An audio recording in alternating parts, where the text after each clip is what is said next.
जो जनादेश है वो गठबंधन और भाजपा के खिलाफ है।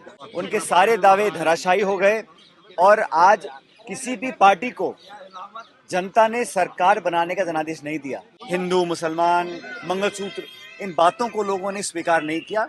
जो भी सरकार निर्मित होगी वो मिली जुली और गठबंधन की सरकार होगी। अभी नई सरकार के गठन की प्रक्रिया चल रही है और राष्ट्रपति महोदया क्या निर्णय लेती हैं, कौन आमंत्रित होता है और क्या अंतिम फैसला होता है, ये बहुत जल्द स्पष्ट हो जाएगा।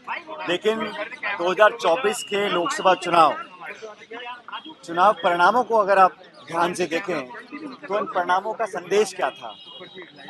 चुनाव से पहले भारतीय जनता पार्टी 303 सांसद लेकर चुनाव में गई और दावा ये किया गया था सदन के पटन पर कि 370 सीट हम जीतेंगे और गठबंधन 400 सीट लेकर आएगा। जब परसों के दिन मतगणना पूरी हुई तो भारतीय जनता पार्टी के 60-70 सांसद कम आए और 200 कुछ पे आके गठबंधन का आंकड़ा अटक गया। जो जनादेश है वो गठबंधन और भाजपा के खिलाफ है।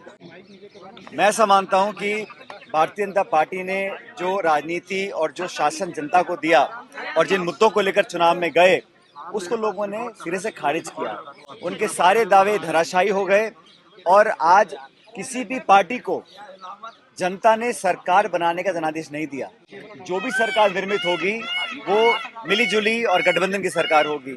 तो चुनाव का मैंडेट, लोगों का मत, लोगों ने जो दिशा निर्देश पॉलिटिकल दिया है वो एनडीए और भाजपा के खिलाफ दिया है।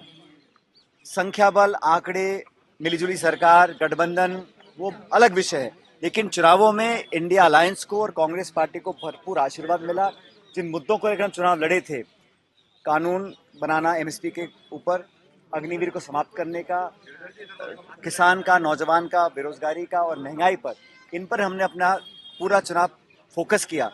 भाजपा का जो प्रचार हुआ वो मंदिर, मस्जिद, हिंदू, मुसलमान, मंगलसूत्र, इन बातों को लोगों ने स्वीकार नहीं किया और केंद्र की सरकार ने जो रवैया अपनाया, खासकर विपक्ष के प्रति, उनको दरकरार करना, निर्वाचित मुख्यमंत्रियों को जेल में डाल देना, सरकारी एजेंसी का दुरुपयोग करना, ईडी का, सीबीआई का, पुलिस का, कांग्रेस पार्टी के चलते चुनाव में बैंक खाते सीज कर देना, इन सब बातों को जनता ने अस्वीकार किया है। और मैं ऐसा मानता हूं कि कांग्रेस, जो हमारा संख्या बल अब लगभग दुगना हो गया है, वो पब्लिक ने हमारे मैनिफेस्टो को, हमारे नैरेटिव को, हमारे कैंपेन को बहुत बेहतर समझा। जिन राज्यों में भाजपा का संख्या बल बहुत घटा है उसमें राजस्थान भी है। उत्तर प्रदेश में आज समाजवादी पार्टी सबसे बड़ी पार्टी बनकर आई है और डबल इंजन फेल हुआ है लखनऊ में, जयपुर में और हरियाणा में। और राजस्थान के अंदर हम लोग 11 सीट जीत कर आए हैं सहयोगियों के साथ। पिछली बार हम लोग 0 जीते थे।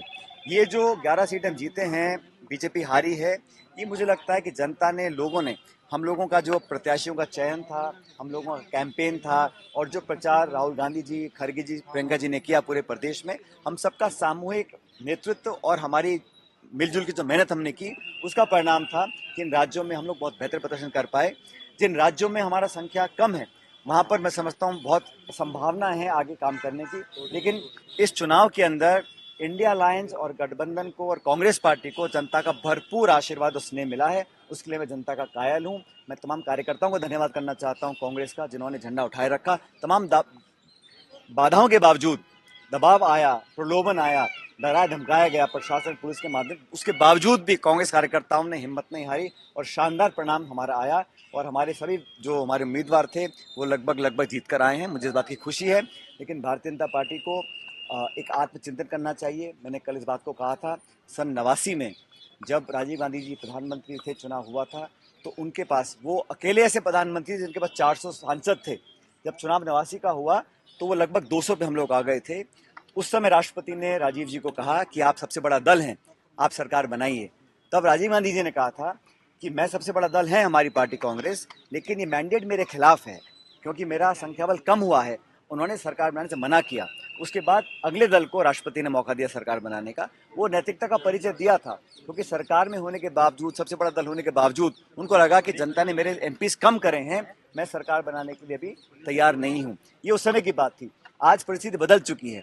अंत में क्या होगा मैं नहीं जानता हूं, लेकिन इस चुनाव का जो संदेश है वो निश्चित रूप से भाजपा और एनडीए के खिलाफ रहा। जेडीयू ने आज ही अग्निवीर का मुद्दा उठाया है। जेडीयू ने पूरी तरीके से साफ है, कहा जा रहा है ये जीत आपके खाते में कांग्रेस ने स्पष्ट कहा था कि हम सरकार बनाएंगे तो अग्निवीर को सिरे से समाप्त करेंगे, पुरानी भर्ती को चालू करेंगे।